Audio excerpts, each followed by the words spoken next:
So welcome Adityan Chandrasekhar. Thank you. Always wanted my next work to be better than my last. Mistakes നമുക്ക് തിരിച്ചറിയാനും ഒക്കെ പറ്റും, പക്ഷെ അത് കറക്റ്റ് ചെയ്യാനൊരു ഓപ്പർച്യൂണിറ്റി കിട്ടാൻ യൂട്യൂബ് പോലെ ചിലപ്പോൾ കിട്ടണം എന്നില്ല. നമ്മുടെ ലാസ്റ്റ് വർക്ക് തന്നെയാണ് നമ്മുടെ നെക്സ്റ്റ് വർക്കിനുള്ള ടോക്കൺ എന്ന് പറയുന്നത്. അതല്ലാതെ വേറെ അതിൻ്റെ ഇടയിൽ ജുഗാഡുകളൊന്നുമില്ല. പിന്നെ സ്യൂട്ട് നമ്മൾ ഫുള്ളി എയിൽ ചെയ്തതാണ്, ഫുള്ളി VFX ആണ് സ്യൂട്ട്.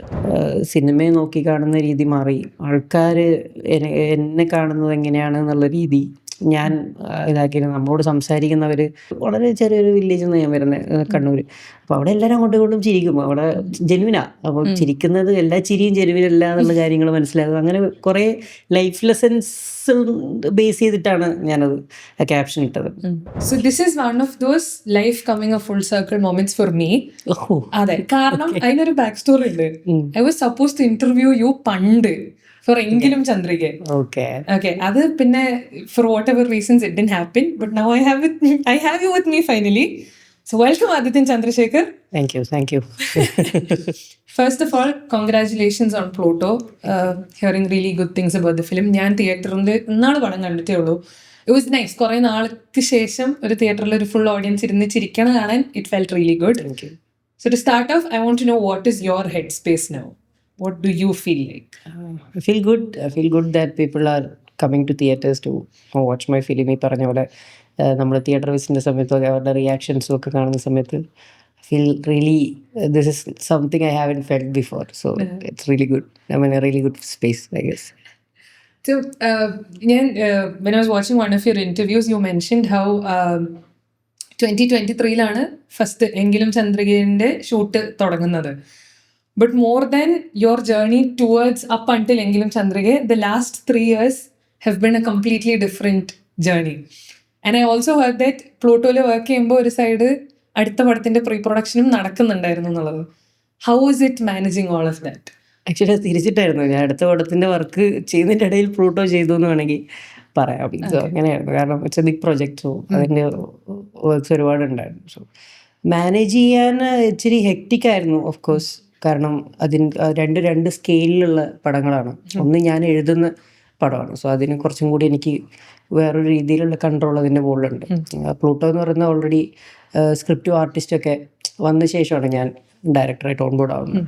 സോ അതിന് ഈ പറഞ്ഞ സ്കെയിൽ ഡിഫറൻസും ഒക്കെ വരുന്ന സമയത്ത് നമ്മളിവിടെ പോയിട്ട് ഇതെങ്ങനെ ഈ ഒരു സ്പേസിൽ ഈ ഒരു ബഡ്ജറ്റ് ലിമിറ്റേഷൻ ചെയ്യാമെന്ന് ആലോചിച്ച് ചെയ്തിട്ട് നേരെ അവിടെ പോയിട്ട് നമ്മൾ ഇതെങ്ങനെ നമുക്ക് ആ ഒരു ഗ്രാൻഡർ കൊണ്ടുവരാം എന്നുള്ളതായിരിക്കും. സോ ആ ഷിഫ്റ്റൊക്കെ കുറച്ച് ടഫായിരുന്നു. പക്ഷേ പിന്നെ ഞാൻ ആലോചിച്ച സമയത്ത് I always wanted to do this. അപ്പോൾ ഇങ്ങനൊരു അതെല്ലാവർക്കും കിട്ടുന്ന ഒരു ഭാഗ്യമല്ല, 2 പടങ്ങളുടെ വർക്ക് പാരലലി നടക്കാൻ പറ്റുക. So I felt really I was very grateful for the whatever headache I was having. I was grateful for the headache actually. Headache felt satisfying.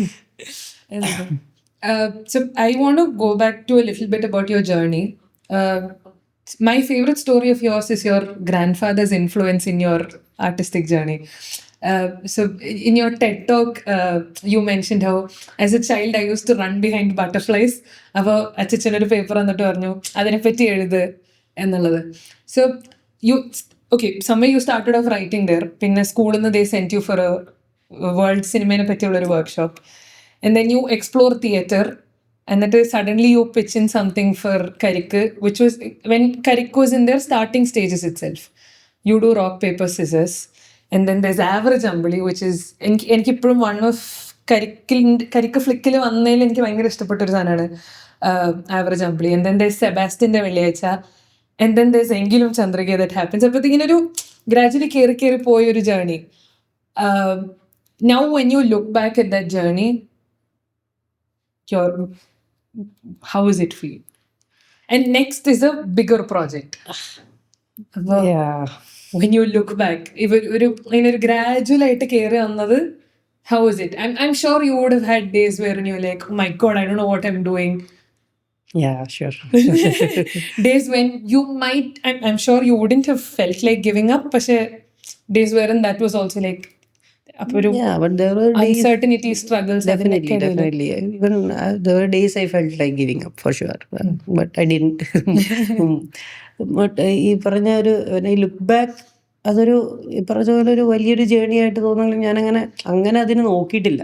I was always looking forward to doing next, what next എന്നുള്ള രീതിയിലായിരുന്നു ഞാനെപ്പോഴും. May be അതുകൊണ്ടായിരിക്കും ഈ പറഞ്ഞ പോലെ ഒരു, but I always made sure my next work is, I always wanted my next work to be better than my last.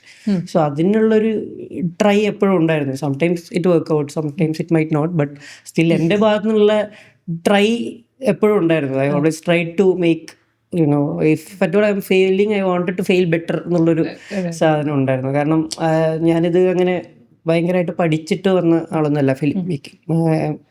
To be honest, ഞാൻ അഭിനയിക്കാൻ വന്ന ഒരാളാണ്. സോ എനിക്ക് പിന്നീടാണ് ഡയറക്ഷനിലോട്ടുള്ള പാഷനും കാര്യങ്ങളും അതിൻ്റെ ഒരു സീരിയസ്നെസ്സിൽ എടുക്കുന്നതും ഒക്കെ.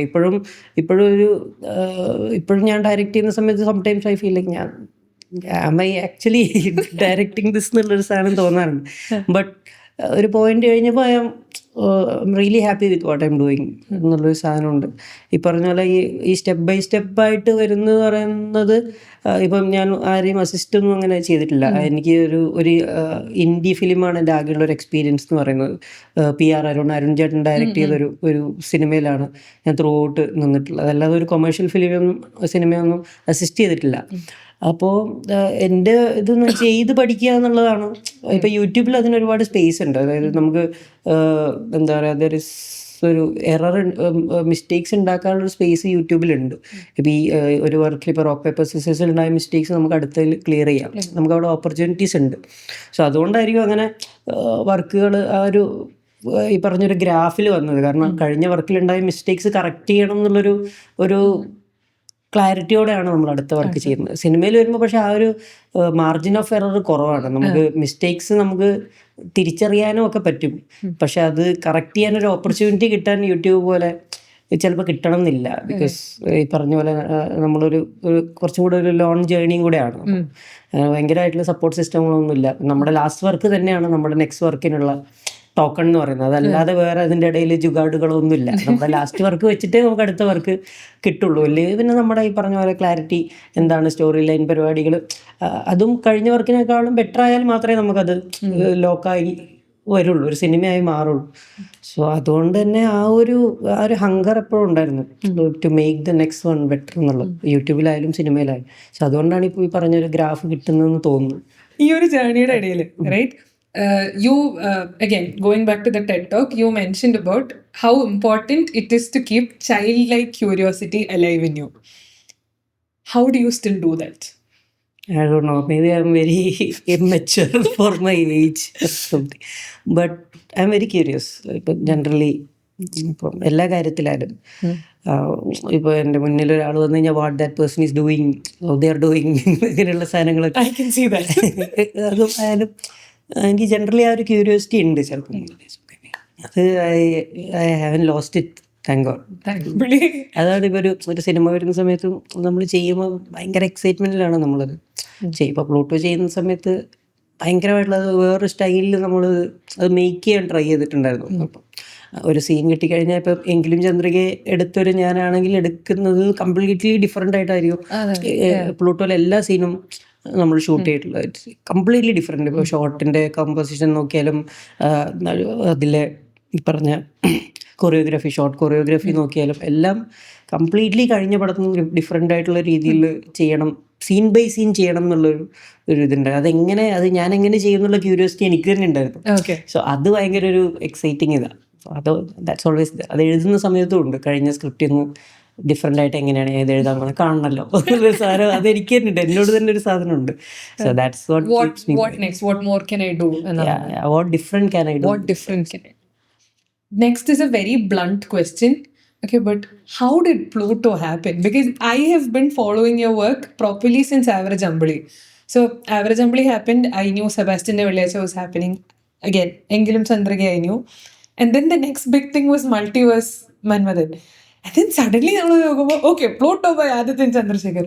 How did that happen? Pluto എൻ്റെ പ്രൊഡക്ഷൻ ആയാലും അതിൻ്റെ എക്സിക്യൂട്ടീവ് പ്രൊഡ്യൂസേഴ്സ് ആയാലും ഇപ്പം നീരജ് ആയാലും എല്ലാവരും എനിക്ക് പരിചയമുള്ളതാണ്. പക്ഷേ ഈ പ്രോജക്റ്റ് ഓണായി വരുന്നത് തൊട്ട് ഈ എല്ലാ സൈഡിൽ നിന്നും ഇതിനെപ്പറ്റി അറിയുന്നുണ്ട്, ഇതിൻ്റെ അപ്ഡേറ്റ്സ് അറിയുന്നുണ്ട്. അപ്പോൾ so I was somehow in the loop Okay. എങ്ങനെയൊക്കെ ആയിട്ട്. കാരണം ഇവരൊക്കെ എന്നെ ഡെയിലി വിളിക്കുന്നവർ. ഈ പ്ലൂട്ടോയുടെ എക്സിക്യൂട്ടീവ് പ്രൊഡ്യൂസറിൽ ഒരാളുണ്ട്, അനന്തുയുടെ ഫസ്റ്റ് പ്രൊജക്റ്റാണ് അനന്തു ആണ് എനിക്ക് പോളി ജൂനിയറിലോട്ടുള്ള ഒരു ലീഡ് മന്മഥൻ പിച്ച് ചെയ്യാൻ വേണ്ടി ഒരാളെ കണക്ട് ചെയ്യുന്നത്. Whose also outside cinema. ഇവരൊക്കെ കുറച്ചും കൂടെ IT ബാക്ക്ഗ്രൗണ്ടും ഒക്കെ ഉള്ളവരാണ്. സോ ആ കണക്ഷനിലാണ് ഞാൻ മന്മഥൻ പിച്ച് ചെയ്യുന്നത്. സോ അങ്ങനെ അത്രയും കണക്ഷൻ ഉള്ളവരായിരുന്നു, ഡെയിലി വിളിക്കുന്ന ആൾക്കാർ. സോ അതുകൊണ്ട് I know. സോ അത് കഴിഞ്ഞ് ആ സമയത്തൊക്കെ ആദ്യം ഇതെന്നോട് ഡയറക്റ്റ് ചെയ്യാൻ ചോദിച്ചതോ. അപ്പം ഇപ്പം ഞാൻ ഈ മന്മഥൻ്റെ പീക്ക് പണിയിൽ നിൽക്കുക. സോ സ്റ്റിൽ ഐ വാസ് ഒരു ക്രിയേറ്റീവ്ലി ഞാൻ അതിൻ്റെ പുറകിൽ ഇങ്ങനെ എന്തെങ്കിലും ഹെൽപ്പ് വേണമെങ്കിലൊക്കെ ഐ എം ഓൾവേസ് ഹിയർ എന്നുള്ള രീതിയിലുണ്ടായിരുന്നു. അത് കഴിഞ്ഞ് പിന്നെ മന്മഥൻ്റെ ഒരു ഏകദേശം ഒരു നമ്മളിങ്ങനെ കുറച്ച് ഫേസസ് ആയിട്ട് ഡിവൈഡ് ചെയ്തിട്ടുണ്ടായിരുന്നു.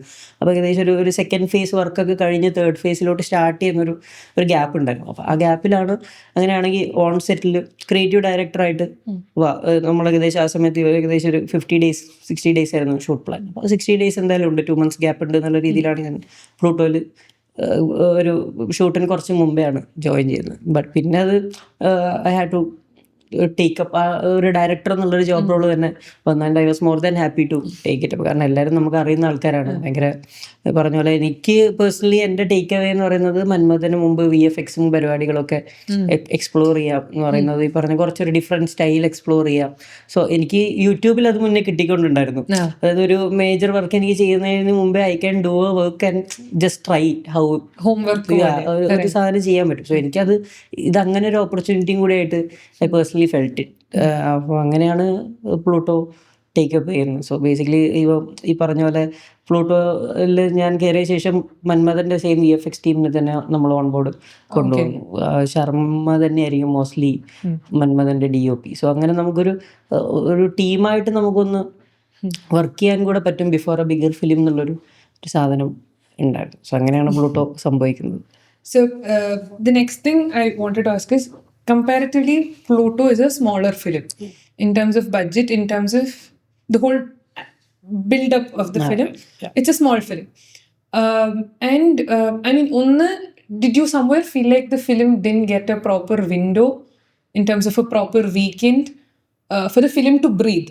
Because I usually feel like small films need a weekend to breathe, and it's eventually after that the film picks up. Because Pada Arangi, the film opened to mixed reviews. Yeah. Like there was theater audience, theater response was great. Online there was a completely different kind of review that was happening. But then and recently there was a discussion that was happening on Instagram wherein people were like, since when did we stop giving films a chance? Ipo Pada Arangi oru half an hour nullil there's a decision that's made. There's a verdict that comes out. അത് കഴിഞ്ഞിട്ട് for a film to breathe is very difficult. And ഇപ്പോൾ ഒരു bigger star film, at least for the sake of the star, people go in. So for smaller films, how do you, like, what are your thoughts on that? Or how do you think we could go about it? I think you're right. Film didn't get a space to breathe. We literally had to fight for a space to breathe after the online reviews and all reviews. നമുക്ക് clearly respect all the reviews. Even I spoke to few of them as well. കാരണം ഞാൻ പറയുന്നത്, എനിക്ക് പറഞ്ഞ പോലെ since I haven't assisted anybody, ഞാൻ പഠിക്കുന്നത് പല സിനിമകളും ഞാൻ കണ്ട സിനിമകളും ഞാൻ കണ്ട റിവ്യൂസും കമ്പയർ ചെയ്തിട്ടാണ് ഹൗ ഒരു ഓഡിയൻസ് പെർസ്പെക്റ്റീവിൽ എങ്ങനെയാണ് അതിനെ എടുക്കുന്നതെന്നൊക്കെ ഞാൻ പഠിച്ചുകൊണ്ടിരുന്നത്. അപ്പോൾ എൻ്റെ സിനിമയിൽ നിന്നായാലും ഇപ്പോൾ കഴിഞ്ഞ സിനിമയിൽ നിന്ന് ഞാൻ റിവ്യൂസ് കണ്ടിട്ട് അവർക്ക് എന്താണ് തോന്നുന്നത്, സോ അത് ഇതിൽ കറക്റ്റ് ചെയ്യണം എന്നുള്ളൊരു ഡെലിബറേറ്റ് ആയിട്ടുള്ള അറ്റംപ്റ്റ് എപ്പോഴും നടത്താറുണ്ട്. സോ അങ്ങനെയുള്ള സമയത്ത് റിവ്യൂസ് വളരെ വാലിഡായിട്ട് നോക്കുന്ന ഒരാളാണ് ഞാൻ. അതിന് വാലിഡിറ്റി ഉണ്ട്. ബട്ട് ഈ പറഞ്ഞ പോലെ ഒരു ബ്രീത്തർ എന്ന് പറയുന്നത് ഒരു ചെറിയ സിനിമയ്ക്ക് ഭയങ്കര ഇമ്പോർട്ടൻ്റ് ആണെന്ന് തോന്നിയിട്ടുണ്ട്. കാരണം you never know, it will find its audience if you give it some time. കാരണം ഈ പറഞ്ഞ പോലെ വലിയ സ്റ്റാറോ നമ്മൾ വലിയ കൊട്ടിഘോഷിച്ച് വന്നൊരു പടമൊന്നുമല്ല. സോ നമ്മൾ ഈ പറഞ്ഞ പോലെ ആൾക്കാർ കണ്ട് കൂടുതൽ ആൾക്കാരോട് പറഞ്ഞ് അങ്ങനെയുള്ള രീതിയിൽ തന്നെയാണ് നമ്മളും അത് തന്നെയാണ് നമ്മൾ ഹോപ്പ് ചെയ്തിരുന്നത്. അപ്പോൾ ഈ എല്ലാ റിവ്യൂസും എന്ന് പറയുന്നില്ല, ബട്ട് ചില റിവ്യൂസ് ഇങ്ങനെ നമുക്കൊരു അതിൽ നിന്നൊരു ഫീഡ്ബാക്ക് ഒന്നും കിട്ടില്ല ചിലപ്പോൾ. ചില റിവ്യൂസ് ജസ്റ്റ് അത് മോശമാണെന്ന് അടക്കങ്ങ് പറഞ്ഞിട്ട് ദേ മൂവ് ഓൺ. സോ അങ്ങനെയുള്ള റിവ്യൂസ് ചിലപ്പോൾ ആൾക്കാർ ഇൻഫ്ലുവൻസ് ചെയ്യുന്നവരുടെ റിവ്യൂസ് ആണ് അങ്ങനത്തേതെങ്കിൽ ചിലപ്പോൾ ഇങ്ങനെയുള്ള ചെറിയ പടങ്ങളെ ബാധിക്കുന്നു തോന്നുന്നു. അതിന് എന്താ ചെയ്യാൻ പറ്റുകയെന്ന് എനിക്ക് അറിയില്ല. അത് അവർക്കൂടെ ജനറലി തോന്നേണ്ട ഒരു സാധനമാണ്. ഇപ്പോൾ പറഞ്ഞ ഇങ്ങനെ ഒരു ഡിസ്കഷനൊക്കെ വരുന്നത് തന്നെ ചിലപ്പോൾ നല്ലതായിരിക്കും. സിൻസ് ചെറിയ സിനിമകൾക്ക് അങ്ങനെ ഒരു ബ്രീത്തർ കിട്ടുന്നത് ചിലപ്പോൾ നല്ലതായിരിക്കും എന്ന് എനിക്ക് തോന്നുന്നു. ഇഫ് ഇറ്റ്സ് ഞാൻ പറയുന്നത് ഭയങ്കര മോശമാണെങ്കിൽ അത് കൊടുക്കണം എന്നല്ല ഞാൻ പറയുന്നത്, അങ്ങനെ അവരെ വാദിക്കുന്നൊന്നുമല്ല. ഇഫ് അതിലെന്തെങ്കിലും ഒരു ഗുഡ്നെസ് ഉണ്ടെന്ന് ആൾക്കാർക്ക് തോന്നുന്നുണ്ടെങ്കിൽ may be it deserved A chance എന്നുള്ളൊരു സാധനമാണ്. My last question for you, your all-time favorites. ഒരു 5 films. ഓൾ ടൈം ഫേവറേറ്റ്സ്, അതായത് already release Yeah. All-time favorite. Like you feel like people should really be watching this film പോലൊരു 5 പടങ്ങൾ if I ask you to tell. ഞാൻ ഏറ്റവും കൂടുതൽ സിനിമകൾ കണ്ടു തുടങ്ങിയത് കോളേജിൽ പഠിക്കുന്ന സമയത്താണ്. അപ്പം എൻ്റെ ഒരു ജൂനിയർ ഒരു പയ്യുണ്ട്, നവനീത് എന്ന് പറഞ്ഞിട്ട്. അപ്പം അവൻ്റെ ഒരു ഹാർഡ് ഡിസ്കിൽ നിന്നാണ് നമ്മൾ ഈ സിനിമകളൊക്കെ കണ്ടു തുടങ്ങുന്നത്. അപ്പം കുറേ, അതായത് അതിൽ ആദ്യത്തെ പടം എനിക്ക് തോന്നുന്നു എ ക്ലോക്ക് വൈസ് ഓറഞ്ചോ അങ്ങനെ ഏതൊരു പടം, അത് മറ്റേ ആൽഫബറ്റിക് ഓർഡറിൽ ഫുൾ പടങ്ങളുണ്ട്. അപ്പം എനിക്കതിൽ എന്നെ ഭയങ്കരമായിട്ട് ഇൻസ്പയർ ചെയ്ത ഫസ്റ്റ് ഫിലിം എന്ന് പറയുന്നത് ഷോഷാങ്ക് റിഡംപ്ഷനാണ്. ഷോഷാങ്ക് റിഡംപ്ഷൻ റിയലി ഓക്കെ, ഇങ്ങനെ നമുക്ക് സിനിമകൾ ചെയ്യാം, ഇങ്ങനെ ഒരു ഇമ്പാക്റ്റ് ഒരു ഓഡിയൻസിന് നമുക്ക് കൊടുക്കാൻ പറ്റും എന്നുള്ളൊരു സാധനമൊക്കെ അതിൽ നിന്ന് കിട്ടിയത്. പിന്നെ എനിക്ക് ഓർമ്മ വരുന്ന പടങ്ങളാണ് പറയുന്നത്. ജസ്റ്റ് പ്രസ്റ്റീജ് എനിക്ക് ഭയങ്കര ഇഷ്ടമാണ്. Interstellar, I think I am a big fan of Nolan as well. അതിലേക്ക് ഞാൻ വരുന്നുണ്ട്. ഇന്റർസ്റ്റെല്ലാർ എനിക്ക് ഭയങ്കര ഇഷ്ടമുള്ള പടമാണ്. കുറേ പടങ്ങളുണ്ട്, 5 നിർത്താൻ പറ്റും തോന്നില്ല. ആലോചിക്കുമ്പോൾ തന്നെ ഇഷ്ടം പോലെ ഉണ്ട് പറഞ്ഞ പോലെ. പിന്നെ ഞാൻ അധികം ആൾക്കാർ കണ്ടിട്ടുണ്ടാകാൻ സാധ്യതയില്ലാത്ത പടങ്ങൾ പറയുകയാണെങ്കിൽ പ്രീഡെസ്റ്റിനേഷൻ എല്ലാവരും കണ്ടിട്ടുണ്ടോ എന്ന് എനിക്കറിയില്ല. പ്രീഡെസ്റ്റിനേഷൻ അടിപൊളി പടമാണ്. സോഴ്സ് കോഡ് എന്ന് പറഞ്ഞ പടമുണ്ട്, അത് അടിപൊളി പടമാണ്. എത്രണ്ണമായി? 4 കൂടെ. പിന്നെ മലയാളത്തിൽ ഒട്ടുമിക്ക എല്ലാ പടങ്ങളും ആൾക്കാർ കണ്ടിട്ടുണ്ടാവുന്ന പടങ്ങളായിരുന്നു. സോ പിന്നെ റീസെൻ്റ്ലി എനിക്ക് കണ്ട സമയത്ത് പിന്നെ ഒരു തമിഴ് പടമുണ്ട്, അധികം ആരും കണ്ടിട്ടില്ല, അത് എനിക്ക് ഭയങ്കര ഇഷ്ടമുള്ളൊരു പടം, സേത്തും 1000 പൊന്ന് എന്ന് പറഞ്ഞിട്ടൊരു പടമുണ്ട്. അത് ബേസിക്കലി ഒരു മേക്കപ്പ് ആർട്ടിസ്റ്റ്, ഒരു it's a story of a makeup artist girl. Her grandma was അവർ ഭയങ്കര ഒരു വില്ലേജ് എന്ന് വരുന്നതാണ്. പുള്ളിക്കാരുടെ ഗ്രാൻഡ്മ ഈ ശവങ്ങൾക്ക് ഇത് ചെയ്യുന്ന ഫൈനൽ റിച്വലിന് വേണ്ടി ചെയ്യുന്നത്. അപ്പോൾ അതാണ് ഇവരുടെ കണക്ഷൻ.